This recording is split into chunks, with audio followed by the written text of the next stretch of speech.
हमारा episode start होते ही सबसे पहले हम देखते हैं जैसे ही क्वीन मेड्यूसा शाओयेन को रोक लेती है तो उसी के साथ ही शाओयेन को कहती है अगर तो तुम अपने मास्टर को सेव करना चाहते हो तो तुम्हें और भी ज्यादा स्ट्रांग बनना होगा क्योंकि तुम्हारे मास्टर ने अपनी सारी होप्स को सिर्फ तुम्हारे ऊपर ही छोड़ दिया है और सिर्फ तुम ही उन्हें बचा सकते हो, जिसकी वजह से तुम्हें उन्हें डिसअपॉइंट नहीं करना चाहिए। और उसी के साथ साथ अभी के बाद तुम अकेले नहीं हो। अभी के बाद अगर तुम्हारी शाओ फैमिली भी अपने आप को दोबारा से किंगडम में एंटर करवाना चाहती है और दोबारा से अपना नाम बनाना चाहती है तो फिर भी उन सबको तुम्हारी जरूरत पड़ने वाली है, जिसकी वजह से तुम्हें सिर्फ अकेले अपना और अपने मास्टर का ही नहीं सोचना चाहिए बल्कि सब के बारे में सोचना चाहिए। जिन सब बातों की शाओयेन को समझ तो आ रही होती है, ट्रॉमा की वजह से शाओयेन किसी भी बात को अंडरस्टैंड खुद ही नहीं करना चाह रहा होता और एट दी एंड जैसे ही शाओयेन को और कोई भी रास्ता नहीं मिलता तो अपना गुस्सा उतारने के लिए शाओयेन दोबारा से युनलैन क्लैन पर पॉइंट कर लेता है और सीधा उनकी तरफ बढ़ना स्टार्ट हो जाता है, जिसे देखते ही नालैन यनलैन, जिसका कि इस पूरी फाइट में किसी किस्म का कोई भी रोल नहीं बनता, वो अपनी मास्टर के आगे बढ़ते ही उससे कहती है अभी के लिए मुझे क्या करना चाहिए। और नालैन यनलैन यहाँ पर अपनी एबिलिटीज को लेकर इतनी ज्यादा अश्योर होती है और उसे ऐसा लग रहा होता है कि शायद से वो अपने सामने मौजूद इन मॉन्स्टर्स को अकेली रोक सकती है। और आज भी नालैन यनलैन पहले जितनी ही एरोगेंट होती है, इवन के मार खाने के बाद भी इसे समझ नहीं थी आई, जिसके साथ ही यूनियन अपने माइंड में सोचने लगती है शाओयेन के सबसे ज्यादा क्लोज रिलेटिव्स जो कि इनडायरेक्टली या फिर डायरेक्टली वो दोनों ही युनलैन क्लैन की वजह से शाओयेन से दूर हो गए हैं, जिसकी वजह से शाओयेन के दिल में युनलैन क्लैन को लेकर जो हेट पैदा हो चुकी हुई है उसे कभी भी खत्म नहीं किया जा सकता। हालांकि यूनियन शाओयेन को लेकर अभी भी काफी कुछ सोच रही होती है, मगर फिर भी उसकी पोजीशन ऐसी है कि यूनियन चाहते हुए भी शाओयेन के लिए ओपनली कुछ भी नहीं कर सकती, जिसके साथ ही यूनियन शाओयेन से कहती है आखिरकार तुम इससे ज्यादा क्या चाहते हो। और यही सुनते शाओयेन ऊंची आवाज में हंसने लगता है और उसी के साथ ही उससे कहता है तुम्हारे युनलैन क्लैन ने सबसे पहले तो मेरे फादर को कैप्चर किया था, उसके बाद हमारी शाओ फैमिली को डिस्ट्रॉय कर दिया था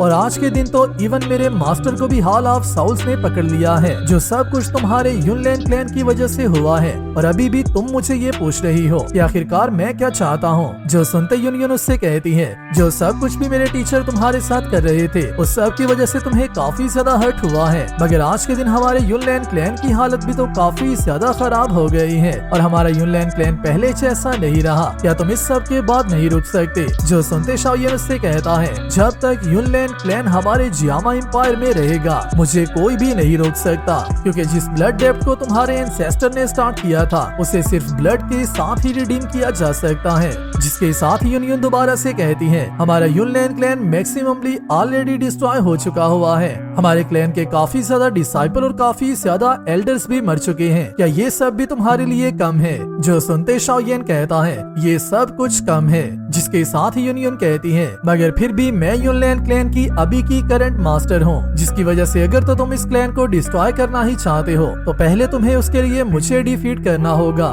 जो कहते ही यूनियन शाओयेन पर अपनी स्वॉर्ड को मार्क कर देती है, मगर शाओयेन जो कि यूनियन के साथ फाइट करना ही नहीं चाह रहा होता, वो यूनियन के इस डिसीजन को लेकर काफी ज्यादा गुस्सा होता है। जिसके साथ यूनियन दोबारा से उससे कहती है तुम्हारी अभी की करंट एबिलिटीज के साथ मुझे डिफीट करना तुम्हारे लिए कोई भी मुश्किल काम नहीं है, तो फिर तुम ऐसा ही क्यों नहीं कर लेते। जो सुनते ही शाओयेन दोबारा से अपनी एक रिकवरी पिल को खा लेता है और उसी के साथ ही हाइबोडोंग आते ही शाओयेन से कहता है तुम ऑलरेडी इस फाइट में काफी ज्यादा सीरियसली इंश्योर हो चुके हुए हो, तो फिर इसके साथ हम लोगों को फाइट करने दो। मगर शाओयेन उसे ऐसा करने से रोक देता है और खुद ही यूनियन के साथ फाइट करने के लिए इंसिस्ट करने लगता है, मगर उसी के साथ ही यानलैन दोबारा से अपने एरोगेंस के अंदर आकर यूनियन को भी शाओयेन से फाइट करने से रोक देती है और सीधी खुद शाओयेन के सामने आ जाती है और आते ही शाओयेन से कहती है मुझे 3 सालों के सारे इवेंट्स के लिए माफ कर देना, मगर मैं अभी भी युनलैन क्लैन की एक डिसाइपल हूँ और अगर तो तुम युनलैन क्लैन को डिस्ट्रॉय करना चाहते हो तो सबसे पहले तुम्हें मुझे डिफीट करना होगा। मगर शाओयेन को यानलैन की बात में कोई भी इंटरेस्ट नहीं होता, जिसके साथ ही शाओयेन यानलैन की बात पूरी हुए बिना ही उस पर अटैक कर देता है और इसके एक अटैक की वजह से ही यानलैन को काफी ज्यादा हैवी ब्लो मिलता है और यानलैन को बीट करते हुए शाओयेन उससे कहता है हम दोनों के दरमियान की सारी बातें 3 साल पहले ही खत्म हो गई हुई हैं,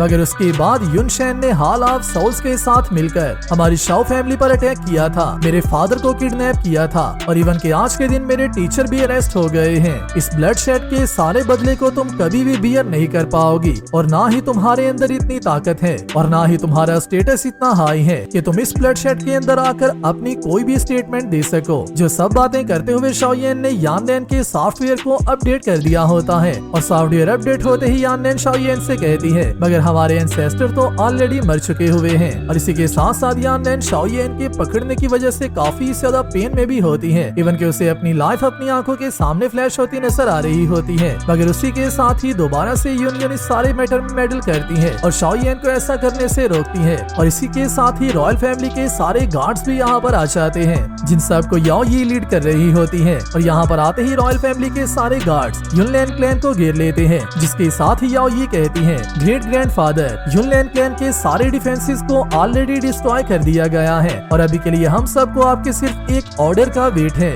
जो सुनते ही शिनक्यान कहता है अभी के लिए हमें जल्दी करने की कोई भी जरूरत नहीं है। सबसे पहले तो हम देखेंगे कि शाओयेन क्या फैसला करता है। जिसके साथ ही सब लोग शाओयेन की उम्मीद पर बैठ जाते हैं और इसी के साथ ही हम देखते हैं शाओयेन को जो कि यानलैन को जिंदा छोड़ देता है। मगर यानलैन जिंदा छूटते ही एक चूहे की तरह वापस अपनी बिल में भाग जाती है और सीधा जाकर अपनी मास्टर के पीछे छुप जाती है। जिसके साथ ही शाओयेन पहले तो युनलैन क्लैन के लिए ऑर्डर देने लगता है मगर फिर से खामोश हो जाता है। मगर शाओयेन के ऑर्डर को सुनते ही सारे गार्ड्स अटैक करने के लिए तैयार हो जाते हैं। जो देखते ही युनसी कहती है कि जब तक ये सब लोग मर नहीं चाहते तब तक तुम सेटिस्फाई नहीं होने वाले, क्या इन सब को मार कर ही तुम्हें सुकून मिलेगा। जो सुनते शाओयेन उससे कहता है अगर मैं इन्हें नहीं मारता तो फिर हमारी शाओ फैमिली के ग्रज का बदला कौन देगा। जिसके साथ ही युनसी दोबारा से कहती है अगर तो तुम सच में युनलैन क्लैन को डिस्ट्रॉय ही करना चाहते हो और हर चीज को डिस्ट्रॉय करना चाहते हो तो सबसे पहले तुम्हें मेरी लाश के ऊपर से गुजरना होगा। जिस पर शाओयेन उससे कहता है अगर तो तुम मर चाहती हो तो क्या शाओ फैमिली के लोगों को वापस रिवाइव किया जा सकता है? क्या तुम्हारे मरने के बाद मेरे फादर और मेरे मास्टर वापस आ सकते हैं? जिसके साथ ही युनसी कहती है मैं ऐसा नहीं कह रही कि मेरी जान लेकर तुम युनलैन क्लैन को माफ कर दो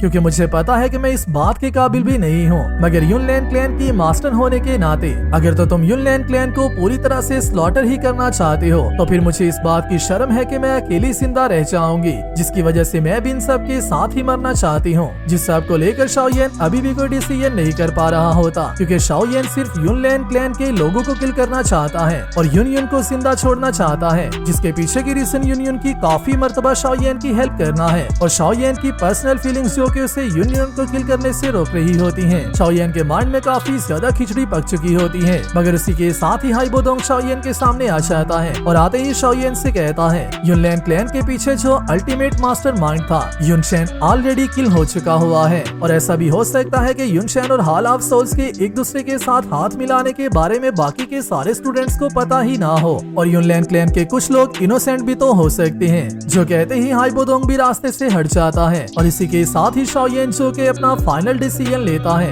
वो इन सब को यहीं पर अनाउंस कर देता है कि आज से 1 मंथ के अंदर तुम लोग युनलैन क्लैन को डिस्बैंड कर दोगे और अगर ऐसा नहीं होता तो फिर मैं इस पूरे क्लैन को स्लॉटर कर दूंगा और किसी एक इंसान को भी जिंदा नहीं छोड़ूंगा। जो कहते ही शाओयेन यहाँ से चल पड़ता है और शाओयेन का ये डिसीजन सच में काफी ज्यादा मैच्योर डिसीजन था क्योंकि हम सबको भी इस बात का अच्छे से पता है कि युनशेन ने हॉल ऑफ सोल्स के साथ पर्सनली हाथ मिलाया हुआ था। क्लैन के काफी लोगों को इस बात का पता ही नहीं था कि युनशेन क्या कुछ कर रहा है और युनलैन क्लैन में शुरू से ही 2 तरह की टीम्स रही हैं जिनमें एक टीम युनशेन और सेकंड टीम यूनियन की टीम थी। यूनियन की टीम जो कि हमेशा ही युनशेन की टीम के साथ डिसएग्री करती थी और हमेशा ही अच्छे काम करना चाहती थी। इवन के नालैन यरलैन जिसे के काफी ज्यादा लोग विलेन भी समझते हैं उसने भी चाहे शाओयेन के साथ कितना ही गलत क्यों ना किया हो मगर फिर भी वो सिर्फ अपनी कल्टीवेशन और अपने आप को और भी ज्यादा स्ट्रॉन्ग बनाने के लिए ऐसा सब कुछ कर रही थी। उसके मैरिज के कॉन्ट्रैक्ट को तोड़ने के पीछे की रीजन किसी भी और इंसान की गुलामी ना करना थी बल्कि यानलैन हमेशा ही ओपन माइंड रहकर अपने आप को और भी ज्यादा स्ट्रॉन्ग बनाना चाहती थी।